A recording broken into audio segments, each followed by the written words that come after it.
Okay, we're going to look at simple harmonic motion now. Currently this isn't in the HSC syllabus, but it is important to have a good understanding of this to really properly understand how waves work.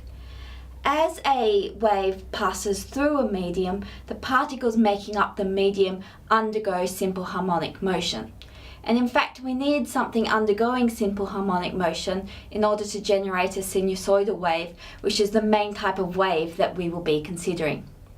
So simple harmonic motion is a special type of motion where there's a force causing the motion, and that force is proportional to the distance from equilibrium, and it's directed back towards the equilibrium. So an example of such a force is described by Hooke's law. Hooke's law describes how a spring moves, and the force on the spring is given by F is equal to minus kx. Now in this equation, F stands for the force, which is measured in newtons. K is the spring constant, so that's how tight the spring is. A really tight spring that's really hard to extend is going to have a high spring constant, whereas a looser spring will have a much lower spring constant. And X is the distance of the particle from equilibrium.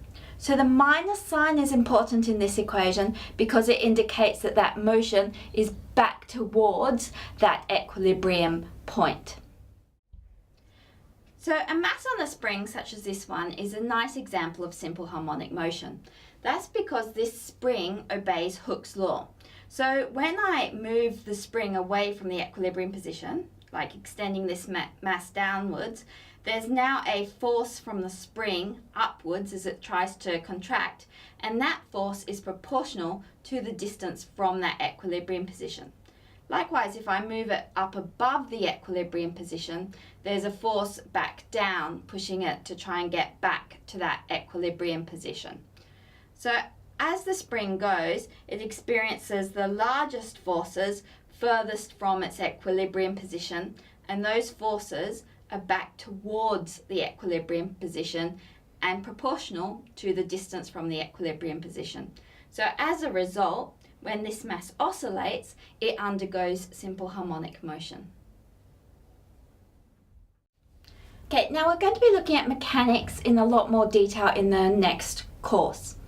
But for now, I'm going to assume that you know Newton's second law. So Newton's second law, you've probably seen written as F equals ma, and it just tells us that the net force is equal to the mass times the acceleration of the object in that system. I'm also going to assume that you know that the velocity is the rate of change of the displacement. So if we want to write this mathematically, we can write v is equal to dx dt. And I'll assume that you know that the acceleration is equal to the rate of change of the velocity. So we can write that as a is equal to dv dt. So now that we've seen Hooke's law and assuming that we know Newton's second law, we can write F is equal to minus kx, which is equal to ma. And we can give our a little subscript x, which just shows that that acceleration is in the x direction. So we can rearrange this to get an expression for the acceleration of the mass on the end of that spring, and this gives us that the acceleration is equal to minus k on m x. Now that acceleration is actually maximum when x is maximum, and for an object undergoing simple harmonic motion, the maximum displacement is known as the amplitude. So you've heard of the amplitude before in waves, and this is exactly the same amplitude because the wave is making the particles undergo the simple harmonic motion, and so in that case the maximum displacement from equilibrium was given by the amplitude a, and it's exactly the same in this case here.